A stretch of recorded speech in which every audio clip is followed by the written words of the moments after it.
Hello, Paradise Panther artists.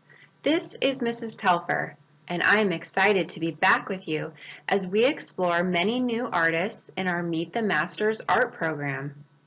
Last year, we were doing our art at home, but this year, I am so excited that you will be able to do your art together as a class. I will be here to teach and guide you as we learn about each of our wonderful artists, style, history, and techniques. Are you ready to get started? Let's go, artists! Our first artist of the year makes me think of our school's name, Paradise Valley. When I think of a tropical paradise, I think of the beach, the waves, sunshine, and maybe a palm tree or two. Our first artist, Paul Gauguin, was a French painter who was born in 1848 and died in 1903. He gave up his family and life in Paris to live in Tahiti, a tropical island paradise, which inspired many of his paintings. So let's find out what inspired Gauguin to want to get away from the hustle and bustle of modern life and go to such an exotic place. I would like you to think in your head of the name of a friend that you have. Go ahead and think of something that you like to do together. Maybe it's play at recess, play games, do sports, or just hang out. It's definitely more fun to do something with a friend, but even friends sometimes get mad at each other. Now, I would like to introduce you to two different friends who lived about 100 years ago in France. Their names were Vincent Van Gogh and Paul Gauguin. You may remember Vincent Van Gogh from a previous art project we did for Meet the Masters, where we created spirals that reflected the ones in his painting, Starry Night. These two friends were artists, and they liked to paint together. But sometimes they got mad at each other and would argue. This is a self-portrait of Vincent Van Gogh. Look carefully at his face and imagine how he must have been feeling when he painted this. Go ahead and put a thumbs up if you think he looks happy, or a thumbs down if you think he looks unhappy. I bet there are many thumbs down around your classroom right now. I'm wondering if he had a fight with a friend. Now, let's meet his friend, Paul Gauguin. Look carefully at Gauguin's self-portrait. How do you think he was feeling? I think he maybe looks sneaky or mean. Or could that be a halo above his head, like an angel? I think Paul used his imagination when he painted this. After seeing both of these artists' self-portraits, I want you to decide whether these men were very much alike or very different from each other. Go ahead and raise your hand right now if you think they were alike. Thank you. You can go ahead and put your hands down now. Now, go ahead and raise your hand if you think these men were very different from each other. Thank you. We can put all hands down now. It is okay for us to have different opinions. So I will tell you more about these men and you can decide for sure later on. When Vincent and Paul first met each other, they liked each other's art and enjoyed talking about painting. They were both very poor because no one was buying their paintings. So Vincent thought up an idea that really excited him. He wrote a letter to Paul and asked him to come live with him. Together they would set up an artist studio. They would spend their time together painting and enjoying their life as artists. Just like you enjoy things more when you do them with a friend, that is what excited Vincent about his plan. After many letters back and forth, Gauguin finally agreed to accept Vincent's invitation. Vincent went to work at once, making his little yellow house pretty to welcome his friend. Vincent's favorite color was yellow, so let's find out what he painted to welcome his friend, Paul Gauguin. Vincent filled his small house with sunflower paintings, just like the ones you see here. And finally, the long-awaited day of Gauguin's arrival came. Vincent felt as bright and cheery as the yellow sunflowers on the walls. He was filled with hope as he painted sunflowers, because his dream was coming true. He would no longer be lonely. In this painting, Vincent looks both tired and stressed. He was in great need of a friend and a companion. Both Vincent and Paul tried hard to get along with each other. They worked hard all day at their painting, and they painted many of the same things.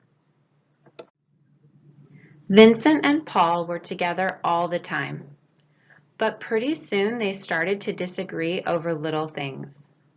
Then those little things became big things. Vincent had a condition that made it very difficult to get along with him, and Gauguin was like a volcano about to erupt at any minute. After 2 months, Gauguin announced to Vincent that he was going to leave. Vincent begged him to stay, but Paul knew this idea was not working out, and he packed up his things and left. Van Gogh's dream was shattered.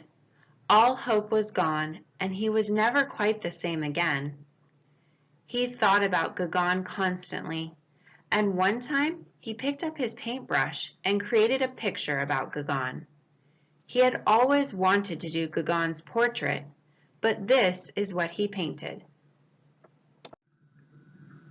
This is a painting of Gauguin's chair.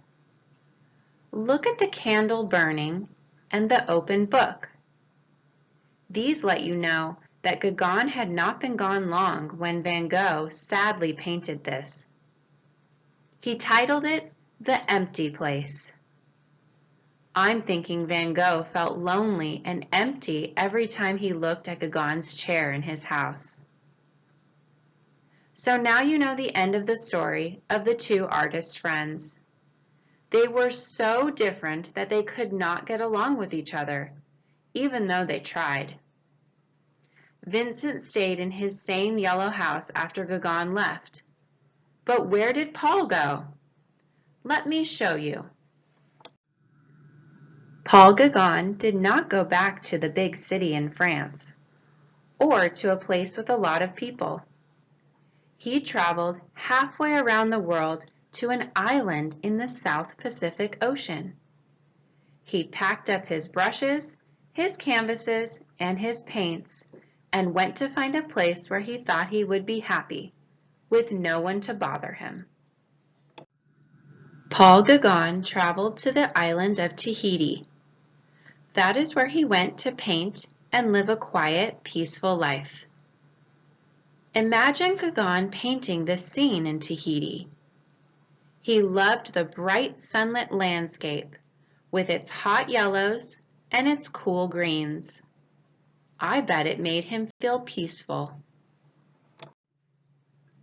What colors do you see in this landscape that are warm colors? Colors that make you think of the sun. Please raise a quiet hand if you have an idea. Go ahead and pause the video so your teacher can call on you.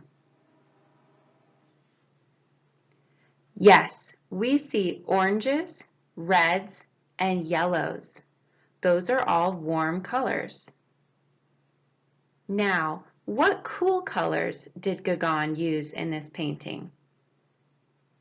Again, please pause the video and raise a quiet hand if you have an idea.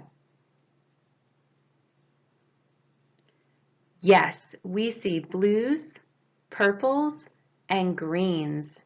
Those are all cool colors.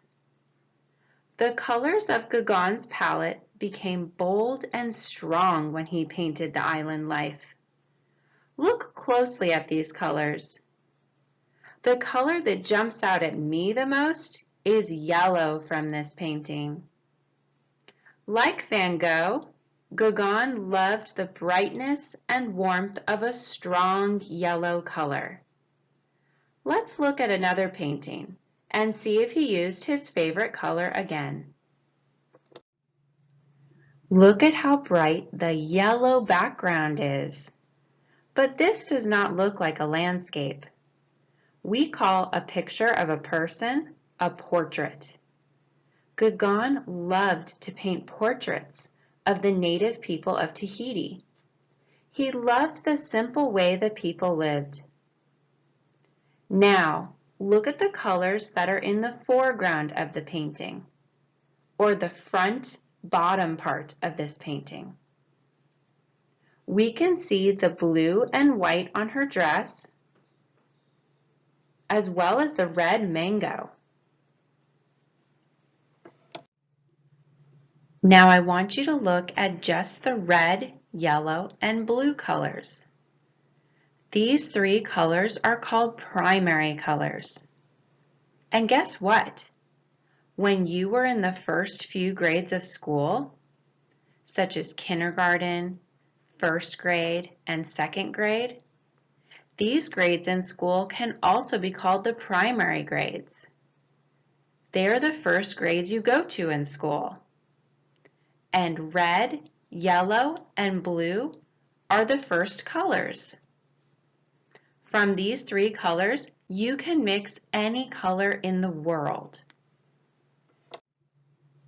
Again, we see Gauguin using primary colors in this painting. But what is different about these primary colors is that they are not as bright. They are more dull or subtle. Let's find out why Paul painted this differently. Look carefully at the woman. It looks like she might be feeling tired, mad, sad, or even bored. I'm sure we have all felt something like this before. And maybe we have even done some pouting. Well, that's exactly what this woman was doing when Gauguin painted her. She was very unhappy about something and was pouting. And when you are pouting, you don't feel very bright and colorful. Would bright, bold, primary colors be a good match to the way she's feeling? No way. Color is used here to show her feelings.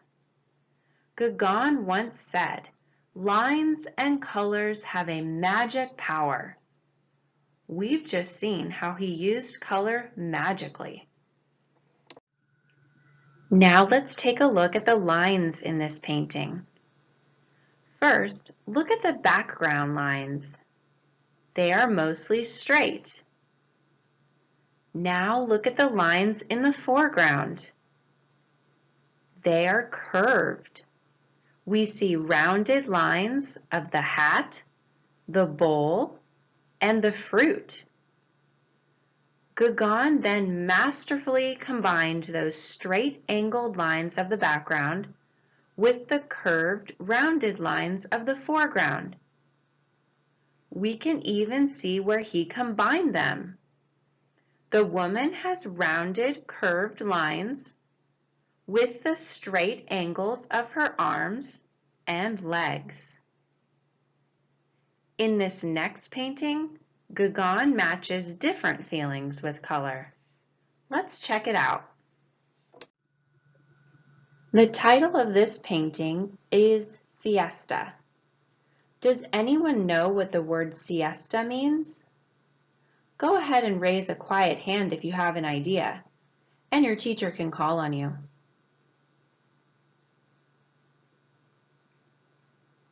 Yes, the word siesta means sleeping or resting.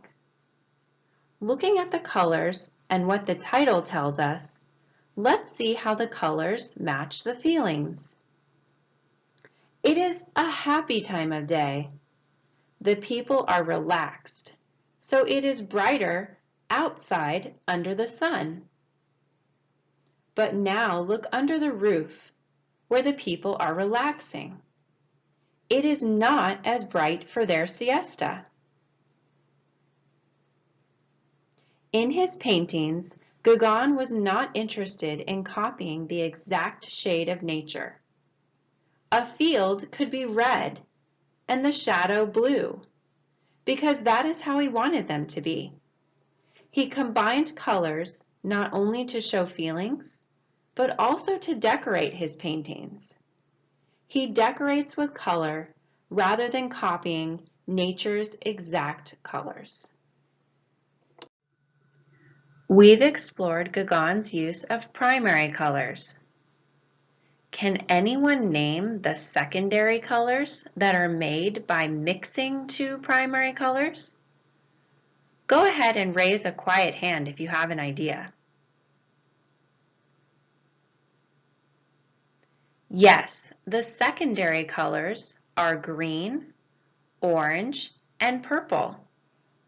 As you can see in these paintings, Gauguin used secondary colors in his work also. Go ahead and picture him with his colorful palette, mixing just the right colors to decorate this next canvas. Gauguin lived in the South Sea Islands for 20 years, painting the beautiful colors and the peaceful life. In this brightly colored landscape, Paul Gauguin shows the kind of island house in which he lived. It was a bamboo hut with a thatched roof made from palm fronds. He said the peace and stillness of night in Tahiti existed nowhere but there. We can sense the quiet and restfulness from looking at this peaceful scene. He was very poor and had health problems, so he lived very simply by both necessity and choice. Paul Gauguin continued to live on the islands until he died at the age of 55 in 1903. Never again did he see his friend Vincent Van Gogh. This self-portrait was painted the year he died. Let's review some of the vocabulary and history we learned about our first artist, Paul Gauguin. We learned about Paul Gauguin's artist friend named Vincent Van Gogh. They weren't able to live together happily because they were very different and they argued. When Gauguin left France, he went to the South Seas, to Tahiti. He loved the islands because they were peaceful and quiet. We also learned about the three primary colors: red, yellow, and blue. They are called primary because they are the first colors, and we use them to mix together to make all other colors. We learned about the warm colors, which are red, yellow, and orange. And we learned about the cool colors, which are green, blue, and purple. Both Gauguin and Van Gogh both had a favorite color, yellow. And Van Gogh even lived in a yellow house in France. Excellent listening today, Paradise Panther artists. I look forward to seeing your art projects that you will create with your class this year. Have a great day.